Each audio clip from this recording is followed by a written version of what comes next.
রবের ইসলামী কিংডমে যত উলামায়ে আজাজিল রয়েছে, এদের থেকে আল্লাহ তাআলার কাছে আশ্রয় চাচ্ছি। সম্মানিত দর্শকবৃন্দ, আপনাদের সকলকে জানাই আসসালামু আলাইকুম ওয়া রাহমাতুল্লাহ। তলোয়ারের দ্বারা ৫৭টি যুদ্ধ করা রবের রাসূলের সুন্নত কাজ কখনো কি ছিল? ইসলাম বানোয়াট ধর্মগুলিকে এবং তলোয়ারের দ্বারা যুদ্ধ করাকে কখনো কি পছন্দ করে?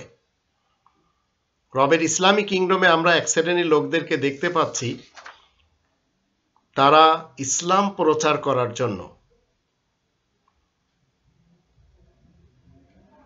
কি বলে যাচ্ছে? তলোয়ার ব্যবহার করতে হবে। তো যারা মূলত এই ধরনের কথা বলে যাচ্ছে ইসলামের নামে, তারা হচ্ছে কেউ সুন্নি মুসলমান, কেউ সালাফি মুসলমান, অথবা কেউ শিয়া মুসলমান। এরাই মূলত চাচ্ছে রাসূল সেনানায়ক হিসেবে পরিচিতি লাভ করুক।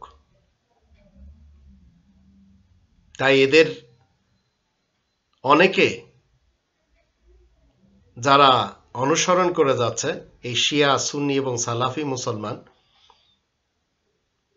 11 সেপ্টেম্বরের জন্য অনেকে উসামা বিন লাদেনকে দায়ী করে যাচ্ছে। উসামা বিন লাদেন একজন সালাফি মুসলমান। তো 11 সেপ্টেম্বরে এই ঘটনাটি যেই ঘটাক না কেন, কোরআন তাকে ফাসাদ সৃষ্টিকারীদের অন্তর্ভুক্ত বলে, আর আল্লাহ ফাসাদ সৃষ্টিকারীদেরকে পছন্দ করেন না। 5 নম্বর সূরা আল মাইদা 33 নম্বর আয়াত মতে এবং 2 নম্বর সূরা আল বাকারার 205 নম্বর আয়াত মতে, আল্লাহু লা ইউহিব্বুল ফাসাদ, ফাসাদ তো আল্লাহ পছন্দই করেন না। তো উসামা বিন লাদেন হচ্ছে সালাফি মুসলমান। আমরা যারা রবের ইসলামী কিংডমে মুসলিম রয়েছি, রবের ইসলামী কিংডমের মুসলিমরা কোনোদিন ফাসাদের কাজ করবে না, আল্লাহ এবং তার রাসূলের আইনের সাথে যুদ্ধ করবে না। কিন্তু এ ব্যাপারে আমেরিকাতে শত শত মত রয়েছে। অনেকের ধারণা এটা লাদেন করেনি, অনেকে বলছে বুশ করিয়েছে। কিন্তু ইসলাম কাউকে সন্দেহের উপরে দোষী সাব্যস্ত করে না। লাদেন কিভাবে, কোত্থেকে এত প্রযুক্তি পেল, এটি খুঁজে দেখা অনেক মুশকিল। কিন্তু রবের ইসলামী কিংডমে এক শ্রেণীর রাজনীতিবিদ, তাও কথিত রাজনীতিবিদ, তারাই কিনা আজ দুর্নীতি করে নিজেদের সুবিধার জন্য ঘটনার মোড়কে তারা কি করে, অন্যদিকে নিয়ে যায়। আমরা সবাই কিন্তু একটি কথা জানি, জোর যার মুল্লুক তার। জোর যার মুল্লুক তার এই স্লোগানে বুশ এবং ব্লেয়ার ইরাকে, আফগানে এবং অন্যান্য এলাকাতে লক্ষ লক্ষ দুর্বল মানুষদেরকে হত্যা করেছে, কিন্তু তাদেরকে কেউ সন্ত্রাসী বলছে না। ইরাকে বুশ আর্মি কি করলো? বাইবেল পাঠ করে বোমা নিক্ষেপ করলো। তো রবের নিয়ম নীতিতে এই ইরাক থেকে বুশ জুতা খেয়ে আবার চলেও গেল। তো উসামা বিন লাদেন তিনি একজন সালাফি মুসলমান, তার উপরে যত আরোপ, তার জন্য কিন্তু সাক্ষী আনতে হবে। আমি উসামা বিন লাদেনের পক্ষেও না, বুশ ব্লেয়ারের পক্ষেও না, আমি হচ্ছে কোরআনের আয়াতের পক্ষে। কোরআন 5 নম্বর সূরা আল মাইদার 64 নম্বর আয়াতে কি শিক্ষা দিয়েছে? ইহুদিদের ব্যাপারে আল্লাহ বলছেন যে ইরা যুদ্ধের আগুন জ্বালায়, কুল্লামা উকাদু নারাল লিল হারব আতফাহা আল্লাহ। তো যুদ্ধের আগুন ইহুদিরা জ্বালায়। যুদ্ধের আগুন জ্বালাতে গেলে অনেক অস্ত্রের দরকার পড়ে। তো এই অস্ত্রগুলি কারা তৈরি করে? Osama bin Laden. মানুষের ক্ষতি হোক এমন কোনো কর্মকাণ্ড ইসলাম কখনো পছন্দ করে না। ইসলাম পৃথিবীতে বিশৃঙ্খলা চায় না। ইসলাম সবসময় কি চায় যে আপনার আমার সন্তান বড় হলে সে যেন শান্তি প্রিয় হয়, সে যেন কখনো রিবাখোর না হয়, অস্ত্র সে যেন ব্যবহার না করে। এর জন্য আপনাকে এবং আমাকে গার্জিয়ান হিসেবে প্রিপারেশন নিতে হবে, তারা যেন এই সব কাজগুলি না করতে পারে। তাই কোরআনে 2 নম্বর সূরা আল বাকারার 275 থেকে 279 আয়াতগুলি তাদের সামনে তুলে ধরতে হবে যে অবৈধভাবে যারা ইনকাম করে তারা সবাই রিবাখোর, আর রিবাখোরদের বিরুদ্ধে আল্লাহ এবং তার রাসূলের পক্ষ থেকে যুদ্ধের ঘোষণা দেওয়া রয়েছে। একটি সুসন্তান লাভ করার জন্য এবং সন্তানকে চরিত্রবান এবং দিনদার বানানোর জন্য আমরা যারা মাতা পিতা রয়েছে আমাদের করণীয় কি? তাদের চিন্তাধারাতে আল্লাহ তাআলার এই শান্তির পয়গাম দিয়ে দিতে হবে, তাদের মানসিকতাতে এই কোরআনের পয়গাম প্রবেশ করিয়ে দিতে হবে, তাহলে তারা কোনোদিন যুদ্ধের আগুন পৃথিবীতে জ্বালাবে না। যুদ্ধের আগুন জ্বালায় ইহুদিরা, পুঁজিবাদীরা, রিবাখোর এবং সন্ত্রাসী হয়ে, এবং যারা তাদেরকে পছন্দ করে তারা তাদের সাথে দেয়। এটি তো 5 নম্বর সূরা আল মাইদার 64 নম্বর আয়াত বলছে। এখন যারা রিবাখোর এদের বিরুদ্ধে আল্লাহ এবং তার রাসূলের পক্ষ থেকে যুদ্ধের ঘোষণা দেওয়া রয়েছে এই গ্রন্থের ভিতরে। ফাআযানু বিহারবি মিনাল্লাহি ওয়া রাসূলি।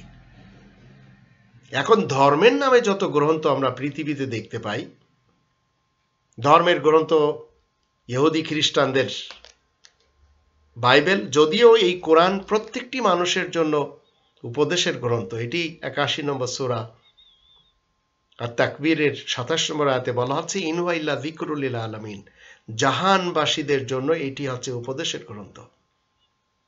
এখন ইহুদি খ্রিস্টান তারা বলছে বাইবেল হচ্ছে তাদের গ্রন্থ। তো বাইবেলে যদি আপনি ওল্ড টেস্টামেন্টের 22 অধ্যায়ের অনুচ্ছেদ 18 থেকে 20 পড়েন, সেখানে লেখা আছে হত্যা করো। কোরআন 2 নম্বর সূরা আল বাকারার 195 নম্বর আয়াতে কি বলছে? ওয়ালা তুলকু বিআইদিকুম ইলা তাহলুকা, তোমরা নিজেরা নিজেদের হাতের দ্বারা ক্ষতির ভিতরে, ধ্বংসের ভিতরে পতিত করো না। 2 নম্বর সূরা আল বাকারার 84-85 আয়াত দুটিতে বলা হচ্ছে ওয়াইদ আখাযনা মিসাকাকুম লা তাসফিকুনা দিমাকুম, আল্লাহ অঙ্গীকার নিচ্ছেন যে তোমরা রক্তপাত ঘটাবে না। কিন্তু বাইবেলের ওল্ড টেস্টামেন্টের 22 অধ্যায় অনুচ্ছেদ 18 থেকে 20 সেখানে বলা হচ্ছে কি? এটা এক্সোডাসের আবার 32-এ বলা হচ্ছে হত্যা করো। তো 18 থেকে 20 সেখানে বলা হচ্ছে হত্যা করো। ঠিক এইভাবে যিশুর একটি ঘটনা সেখানে বলা হচ্ছে। গেতসামেনির কাছে যখন যিশু আসে তখন সৈন্যদেরকে বলে তোমরা তরবারি বের করে দাঁড়াও। তো এই অর্ডার আমরা দেখতে পাচ্ছি ইহুদি খ্রিস্টানদের গ্রন্থেতে রয়েছে। এখন লাদেনকে আপনি দোষ দিচ্ছেন বা যারা দোষ দিচ্ছে তারা কিন্তু সবাই জানে যে লাদেন একসময় বুশের পক্ষে কাজ করেছে, বুশের সাথেই কাজ করেছে, এটাও কিন্তু অনেকেই জানে। আবার যখন এটিও জানে যখন দেখা গেল ভাগ বাটোয়ারার সময় আসলো তখন আবার সমস্যা ঘটিয়ে দেওয়া হলো। ইসলাম 5 নম্বর সূরা আল মাইদার 33 নম্বর আয়াতের দৃষ্টিতে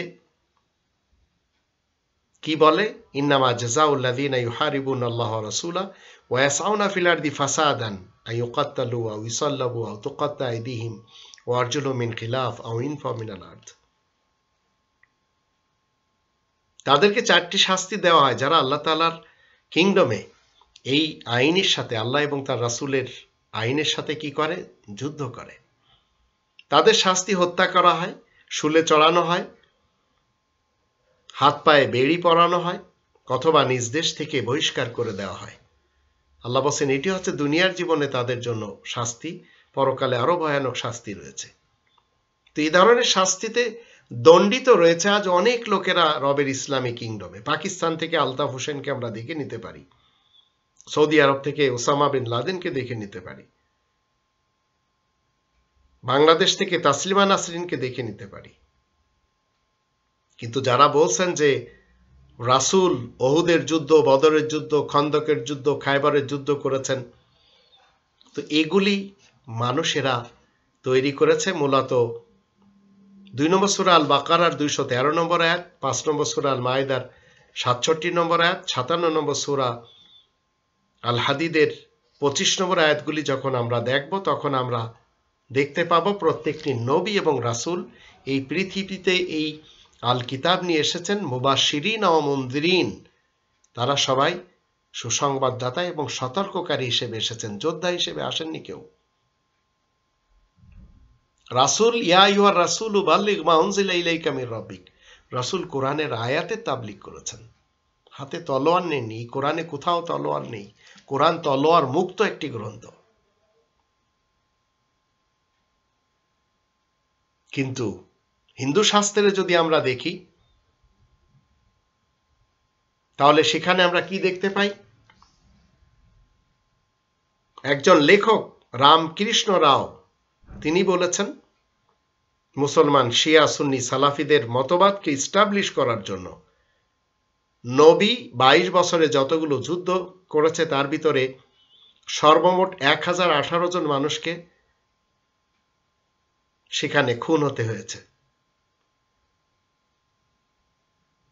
তো এখান থেকে চেষ্টা করে যাচ্ছে সেই ইতিহাসের মোহাম্মদ ইবনে আব্দুল্লাহ ইবনে আব্দুল মুত্তালিব বিন হাশিমের নামে সবাই সম্মতিতে এক হয়েছে যে 57টি যুদ্ধ করেছেন।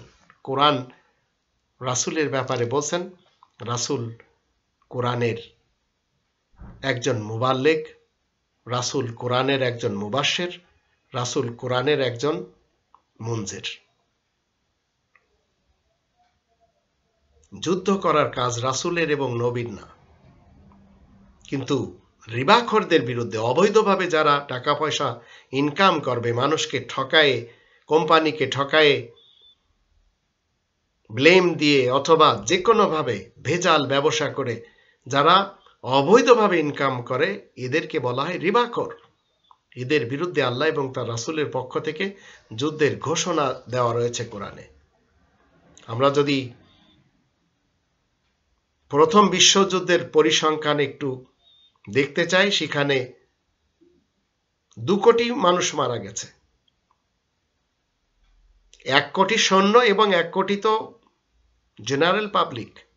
দ্বিতীয় বিশ্বযুদ্ধে 3 কোটি মতো, আর 3 কোটির উপরে তো পঙ্গু হয়েছে, আহত হয়েছে। তো কোরআনে তো 2 নম্বর সূরা আল বাকারার 84-85 আয়াত দুটিতে আল্লাহ কি বলেছেন? ওয়াইজ আখাযনা মিসাকাকুম লা তাসফিকুনা দিমাকুম, রক্তপাত ঘটানো নিষেধ। আর সেই কাজ মুহাম্মদুর রাসূলুল্লাহ করবেন? কোনোদিন করতে পারেন না।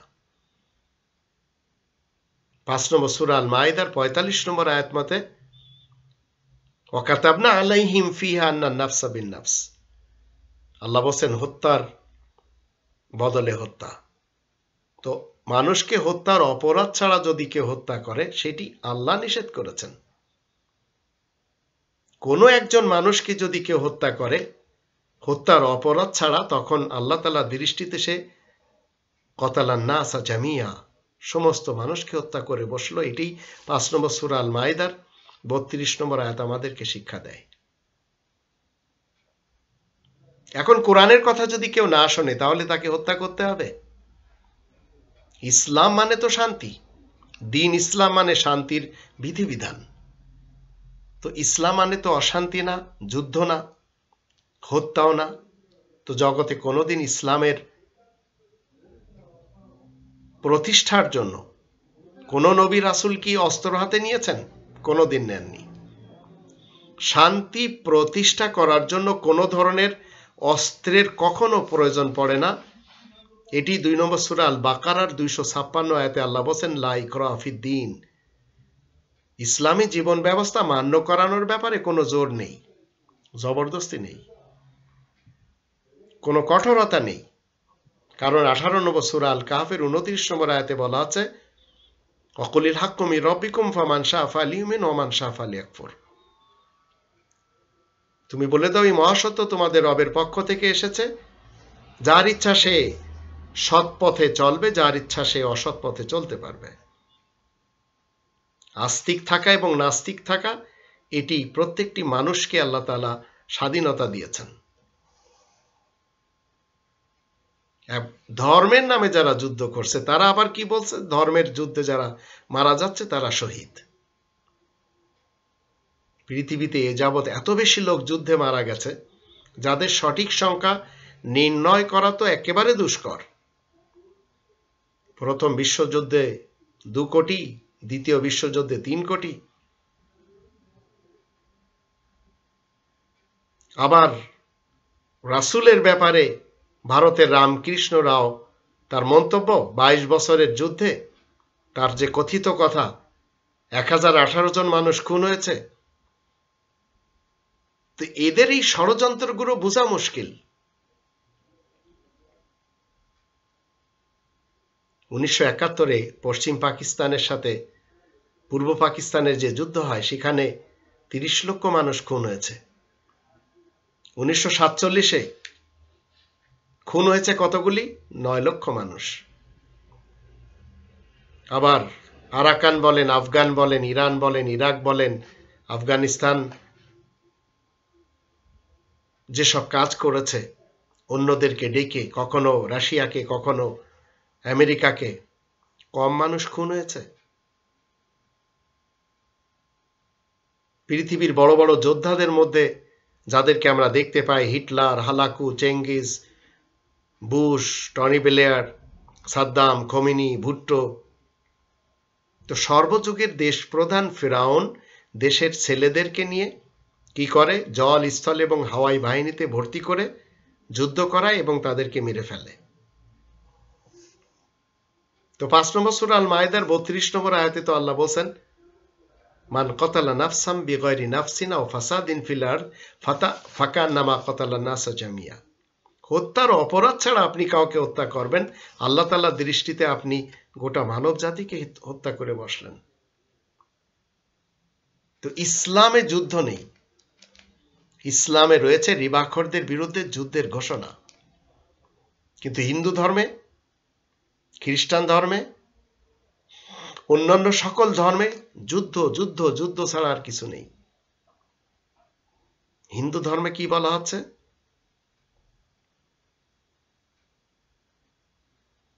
খ্রিস্টান ধর্মে কি বলা হচ্ছে? মুসলমান, শিয়া, সুন্নি, সালাফি সমাজে কি বলা হচ্ছে? তারা সবাই তলোয়ার চালিয়েছে, তীর ধনুক চালিয়েছে। কিন্তু কোরআনের 114টি সূরার 6348টি আয়াতের কোথাও নেই সাইফুন শব্দটি। মুসলিমদেরকে আল্লাহ কখনো বলছেন না যুদ্ধ করতে, কিন্তু মুসলমান, শিয়া, সুন্নি, সালাফেরা যুদ্ধ করেই চলেছে। তাদের ইতিহাসের গ্রন্থ ভরা যুদ্ধের গ্রন্থ।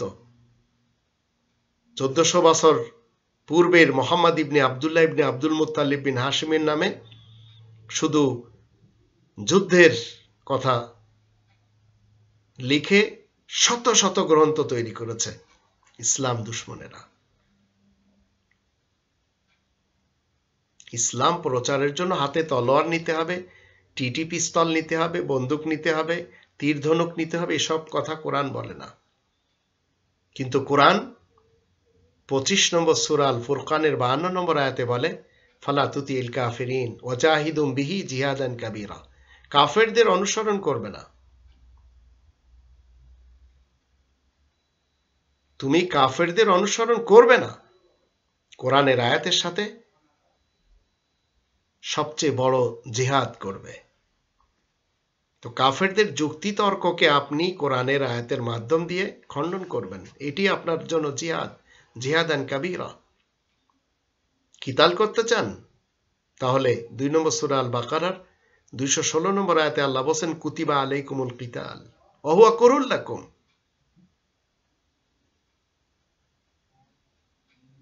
সত্য বিদ্যা অর্জন করা আল্লাহ বলেন তোমাদের সকলের জন্য লিখে দেওয়া হয়েছে, যদিও তোমাদের সেটি খারাপ লাগে। এমত অবস্থায় যে জিনিস তোমাদের জন্য খারাপ মনে করছে সেটি তোমাদের জন্য কল্যাণকর হতে পারে, আর যেগুলি অকল্যাণকর সেগুলি তোমাদের জন্য কল্যাণ হতে পারে। তোমরা যেগুলিকে কল্যাণ মনে করছো সেগুলি অকল্যাণ হতে পারে। তো কোরআনের সত্যবিদ্যা অর্জন করে নিজের কুরিপুকে হত্যা করা হচ্ছে কিতাল। কোনো ফিল্ডে যেতে হবে না, হাতে তলোয়ার নিতে হবে না। আল্লাহ মুসলিমদেরকে কখনো বলেননি হাতে তলোয়ার নিতে। ইউরোপের বিভিন্ন এলাকাতে, আরবে, ইন্দোনেশিয়াতে, মালয়েশিয়াতে, আফ্রিকা এবং হিন্দুস্তানের কোথাও অমুসলিমরা তলোয়ারের জোরে ইসলাম কখনো প্রচার করেননি। যুদ্ধ ধর্মের নামে হোক অথবা পলিটিক্সের নামে হোক, আল্লাহ পছন্দ করেন না। কিন্তু যুদ্ধের কথা বাইবেল পড়েন, ভগবদ গীতা পড়েন, মুসলমানদের হাদিসগুলি পড়েন, শুধু যুদ্ধ যুদ্ধ আর যুদ্ধই পাবেন। অথচ কোরআন 10 নম্বর সূরা ইউনুসের 32 নম্বর আয়াতে কি বলছে? ফাযালিকুমুল্লাহু রাব্বুকুমুল হক ফামাযা বা'দাল হাক্কি ইল্লা দালাল ফাআন্না তুসরাফুন। এই মহাসত্যের বিপরীত সবই ভ্রষ্টতা, এছাড়া আর কিছুই না। 3 নম্বর সূরা আল বাকারার 147 আয়াতে আল্লাহ বলেন আল হাক্কু মির রাব্বিকা ফালা তাকুনান্না মিনাল মুমতারিন। এই মহাসত্য তোমার রবের পক্ষ থেকে এসেছে, যারা সন্দেহ করে তাদের দলে কখনো শামিল হবে না। তো কাউকে যদি আপনি মনে করেন যে ইসলামের জন্য কাউকে জোরপূর্বক ইসলামে আনতে হবে, তো 18 নম্বর সূরা আল কাহফের 29 আয়াতে তো আল্লাহ বলে দিয়েছেন যে ফামান শাআ ফালিউমিন ওয়া মান শাআ ফালিয়াকফুর। যার ইচ্ছা সে আস্তিক হবে, যার ইচ্ছা সে নাস্তিক থাকবে। ইসলাম কখনো কারোর প্রতি কোনো ধরনের জুলুম করাকে অনুমতি দেয় না। ইসলামের ব্যাপারে তো কোনো জোর জবরদস্তি নেই। লা ইকরাহা ফিদ্দীন, 2 নম্বর সূরা আল বাকারার 256 নম্বর আয়াত তার প্রমাণ। এখন ভারতে আজ 2021 সালের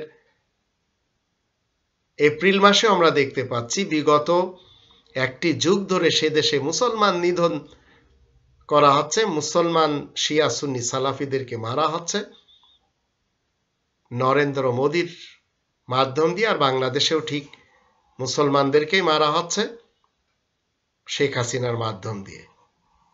তো ভারতের হিন্দু সমাজ যারা রয়েছে, আরএসএস বা হিন্দুত্ববাদ অথবা ইসকন, এদের জানা উচিত যে ভারতে এই যে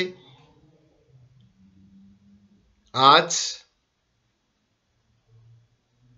80% বেশি রয়েছে অমুসলমান। এখানে একসময় মুসলমানেরা রাজত্ব করেছে প্রায় 1000 বছরের কাছাকাছি। তারা যদি ইচ্ছা করত, তারা তাদের ক্ষমতা যদি প্রয়োগ করত, যেভাবে আজ নরেন্দ্র মোদী করছে কাশ্মীরিদের উপরে এবং পুরা ভারতবর্ষে, তারা যদি ধর্মান্তরিত করত তাহলে ভারতবর্ষে একজন হিন্দু থাকতো না। কিন্তু মুসলিম শাসক যারা ছিল তারা লা ইকরাহা ফিদ্দীনের উপরে আমল করে কারোর উপরে কোনো জোর জবরদস্তি করেননি।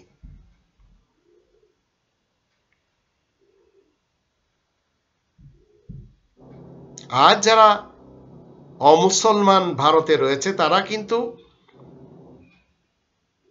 বহাল তবিয়াতে আছে, কিন্তু মুসলমান শিয়া সুন্নি সালাফিরা বহাল তবিয়াতে নেই। তো তলোয়ারের জোরে ইসলাম প্রচার হয় না। রাসূল কারীমের চিরকালীন প্র্যাকটিস কি? ফাযাক্কির বিল কোরআন, কোরআনের সাথে মানুষকে উপদেশ দেওয়া। হাতে তলোয়ার নিয়ে উপদেশ কেউ দিতে পারে না। 5 নম্বর সূরা আল মায়েদা 67 নম্বর আয়াত মতে রাসূল কখনো সৈনিক বা সেনানায়ক কিংবা যোদ্ধা কখনো হতেই পারেন না। তিনি মানুষ খুন করবেন, এটি তো প্রশ্নই জাগে না।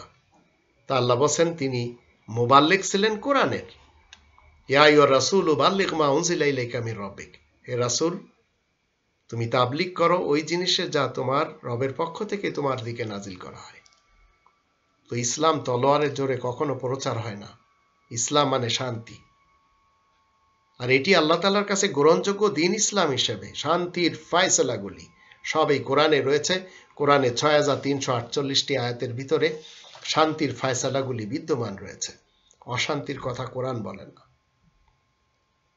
ছুরি, চাকু, তলোয়ার এগুলি হাতে নিয়ে আপনি একজন মানুষকে খুন করবেন, এটি এমনকি আপনি যে শিক্ষাঙ্গন তৈরি করবেন, আপনি যে চলচ্চিত্র জগতের ফিল্ম বা আপনি নাটক এইসব তৈরি করবেন,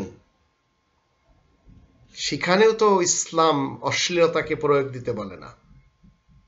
৬ নম্বর সূরা আল আনআমের ১৫১ নম্বর আয়াতে আল্লাহ দিয়েছেন, ওয়ালা তাকরাবুল ফাওয়াহিশা মা যাহারা মিনহা ওয়া মা বাতান। প্রকাশ্য এবং গোপনীয় যত অশ্লীলতা রয়েছে তা থেকেও তো ইসলাম নিষেধ করে। এখন আপনাকে কি করতে হবে? রবের ইসলামী কিংডমে শান্তির যা কিছু রয়েছে, যত কাজ রয়েছে, যত বিধিবিধান সব তো কোরআনে রয়েছে। কাজগুলি কোরআনই বলে দেবে, সেইগুলি আপনাকে আমাকে করতে হবে। আপনি দেশ প্রধান হয়েছেন, কোরআনের আয়াত মানতে চান, কোরআনের কনস্টিটিউশন আপনি নিজে মানুন, অন্যদেরকে মানার কথা বলতে পারেন, কিন্তু জোর জবরদস্তি নেই। পক্ষান্তরে কোরআনের বিধিবিধানের বিপরীত যখন মানুষের বানানো তন্ত্র মন্ত্র ইজম এসে যায়, তখন দেখা গেল সেখানে আর শান্তি বলতে কিছু থাকে না। আর এটি আমরা আমাদের বাংলাদেশের ৫ দশকের এই দেশে দেখতে পাচ্ছি। শিক্ষাঙ্গন দেখবেন সন্ত্রাসীদের দিয়ে ভরা। সত্য কথা বললে আবরারের মতো লোককে সেখানে পিটিয়ে মেরে ফেলে দিয়েছে। অস্ত্রধারীদের বিশেষ আখড়া আছে এই আমাদের দেশের শিক্ষাঙ্গন, কারণ সুশিক্ষা তো কোরআনে রয়েছে।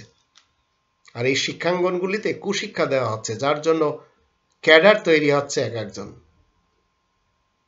পিস্তল হাতে নিচ্ছে, লগি বইটা হাতে নিচ্ছে। ৫ দশকের বাংলাদেশ সবচেয়ে বড় প্রমাণ। শিক্ষকেরা ইসলামী বিশ্ববিদ্যালয়ের ক্যাম্পাসের পাশে যেয়ে অস্ত্র ট্রেনিং নিচ্ছে, টিটি চালানো শিখছে ইসলামী বিশ্ববিদ্যালয়। আর স্কুল কলেজের শিক্ষার্থীরা তারা শিক্ষকদেরকে কোনো ধরনের সম্মান করছে না। আমরাও তো পড়েছি, আমাদের তো হিন্দু মুসলমান শিক্ষক ছিলেন, আমরা তো কখনো তাদের সামনে সাইকেল চালাইও যাইনি। স্যারদের সাথে দেখা, সাইকেল থেকে নেমে আদাব দিয়ে সালাম দিয়ে চলে গেছি অনুমতি নিয়ে। আর আজ তো শিক্ষকদেরকে পিটুনি দেওয়া হচ্ছে, কারণ শিক্ষকেরাও দুর্নীতিপরায়ণ, দুর্বৃত্ত, অপরাধী, দুষ্কৃতিকারী, আবার অবৈধ প্রধানমন্ত্রীর তৈলবাজিকারী, পা চাটে। তো এই লুটপাটকারী আর এই ধরনের ক্যাডার যারা নাকি কি করছে আমাদের দেশে, ধর্ষণ করে সেঞ্চুরি করছে। তো এই শিক্ষকেরা আর এই শিক্ষার্থীরা এই কোরআনের ইসলাম তো কখনো শিখবে না। তারা ইতিহাসের সেই রক্তপাতগুলি শিখে সেগুলিকে আবার ইসলামের রূপ দেওয়ার চেষ্টা করবে। আবার আমাদের দেশে আমরা দেখতে পাই বিভিন্ন টক শোতে ইসলাম নিয়ে, কোরআন নিয়ে, আল্লাহ নিয়ে, মসজিদুল হারাম নিয়ে, নবী রাসূলদের নিয়ে টিটকারি মারে। তো এগুলির জন্য দায়ী কারা? যাদের কাছে কোরআনের জ্ঞান নেই। এমন লেখকেরাই লিখেছে এই ধরনের তরবারির মাধ্যম দিয়ে ইসলাম তারা প্রচার করতে চায়। তাই তো আর মোদি এবং হাসিনা, হিফাজত এরা সব একই জিনিস। এদের কারণে আজ ২০২১ সালের মার্চ মাসে আমরা কি দেখতে পেলাম? ১৭ জন তাজা প্রাণ চলে গেল। এদের দুনিয়া থেকে চলে যাওয়ার জন্য দায়ী হচ্ছে নরেন্দ্র মোদি, শেখ হাসিনা এবং হিফাজত। আসুন আমরা সবাই মিলে কোরআনের ইসলামকে জানি, সেই ইসলাম মতে নিজেদের ব্যক্তিত্বকে পরিপূর্ণরূপে ফিট করি, তাহলে আমাদের হাত পা থেকে, আমাদের মুখ থেকে, আমাদের ব্যবহার থেকে সবাই নিরাপদে থাকবে, নিরাপত্তায় থাকবে। ইসলাম মানে শান্তি, দিন ইসলাম মানে শান্তির যাবতীয় ফয়সালাগুলি সব কোরআনে রয়েছে। আর যারা মেনে চলে তাদেরকে মুসলিম বলা হয়। আর একজন মুসলিমের সর্বাধিক থেকে অপর আর একজন মুসলিম নন মুসলিম, তারা সবাই নিরাপত্তায় থাকে, তারা সবাই শান্তিতে থাকে। তো রাসূল করিমকে সেনানায়ক বানাবেন, হাতে তলোয়ার দিবেন, এই কোরআন কোনোদিন বলে না। এটি ষড়যন্ত্রকারী যারা ইহুদি খ্রিস্টান এবং তাদের দোসর যারা, তাদের পক্ষ থেকে তৈরি করা হয়েছে।